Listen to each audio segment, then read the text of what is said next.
Hello, Rama Rama Puppodu. Hope all are in good health, feeling great, wonderful, having a happy life. Today, let's see chapter 38, part 2. Behold, God's majesty in all things. A few days after their arrival at Gangribal, Ramcharan Das departed to Anantnag. A new guest also joined them, a Sikh barrister who took his lodgings in the boat. Gopal Rao was the vice principal of the Khalsa College, Amritsar. He had come to Kashmir on a pleasure trip during the holidays.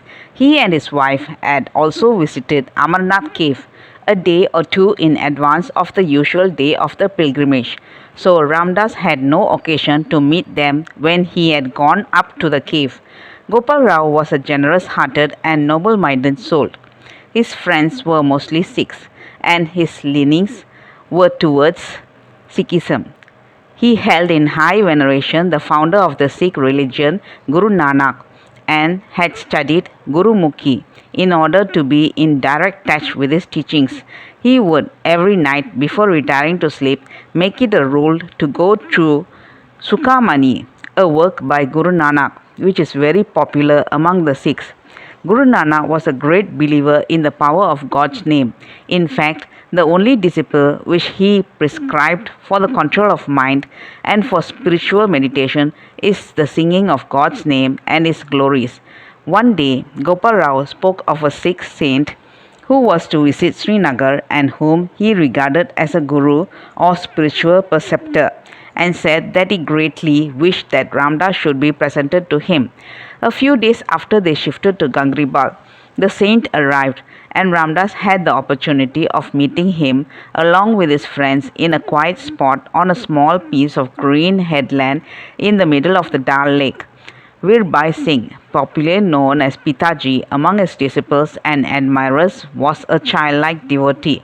He took a great liking for Ramdas. They had a short talk on the teachings of saints, bhakti, and the power of the God's name.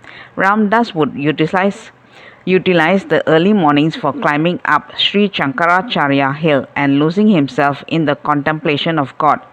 The enchanting vision of the landscapes, lakes, and mountains from the hilltop captivated him. During one of his wanderings on the hill, he came upon a cave. In one of his trips uphill, Gopal Rao and his wife also accompanied him. Ramdas was given to ascending it by direct paths, so the friends, when they followed him up on the hill, had a most trying time of it as he was running up like a squirrel. One day, a young Gujarati came to the houseboat in search of Ramdas. He was the secretary to the Yuva Raja, the eldest son of the Thakur Sahib of Limdi.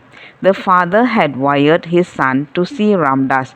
The son was staying in Srinagar at the time.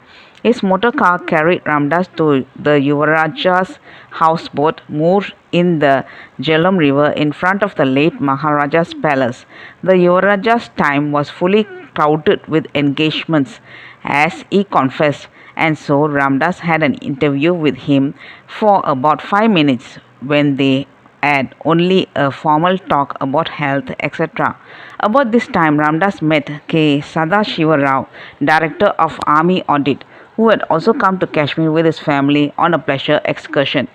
He, with his wife and 2 daughters, came on a visit to the houseboat. Soon after this, Durga Das Nagarkati invited to his bungalow Sadashiva Rao with his family, Gopal Rao and his wife, and Ramdas. They had a happy time of it together for a couple of days. One morning, Ramdas discovered Durgadas and Gopal Rao seated under the shade of a chenna tree in front of the bungalow, discussing the genuineness and the value of some precious stones which Gopal Rao had recently purchased. Ramdas approached them. Durgadas handed to Ramdas an opal and exclaimed, "What a beautiful stone!" Ramdas at once bent down and picked up a stone from the ground and holding it up said, "Why can you not see the same beauty in this stone and majesty in the yonder mountain? Everything is God's creation. Everything is displaying beauty. Why speak only of that particular stone?" They smiled and kept quiet. Kabir and Uddhav were as loving and kind as ever. At this time, Ramdas, in the company of Gopal Rao, his wife, and a guide, went on a visit to the famous silk factory of Srinagar. The Mohammedan manager of the factory, who was very kind and obliging, took the party round the works. He explained to them the various processes through which the raw silk passed before the finished product, in the shape of twisted hanks of glossy yarn, is obtained. When he was dilating upon the boiling of the silk lava by stream in front of the contrivance intended for it, he could not help remarking with a tinge of regret, "I'm sorry, but I have the ill luck of to become the means of destroying every day thousands of innocent worms." After the visit, they returned to the residence of Durga Das. Before the party broke up, Sadashiva Rao decided that Ramdas should pay him a visit at Rawalpindi, where he was posted. If Ramdas happened to go down to the plains through that city, Ramdas, Gopal Rao, and Girjabai returned to the houseboat. Ramdas' daily wanderings on the Shankaracharya hill drew him often to the cave on it. It appeared to be exerting on him a strange fascination. In the moonlit nights, Gopal Rao would take him and Girjabai for boating on the lake. The glory of those nights in the midst of the bewitching charms of Kashmir does not lend itself to description. Sometimes they would also have baths in the cool waters of the lake. Once the party visited the famous gardens of Kashmir in a special gondola engaged for the purpose. On their return trip, when the boat was midway on the lake, a storm burst, and as a result, the boat swayed most ominously. The inmates were frightened, but they saw with unfeigned surprise Ramdas capering with great glee. However, the storm subsided, and the party regained the houseboat without any mishap. Whenever there was a hand too short for bridge, the popular game of cards, Gopal Rao would have Ramdas fill the vacancy. They also played at a game called Bolshevik, and Ramdas invariably turned out to be a rapid and reckless Bolshevik in the game.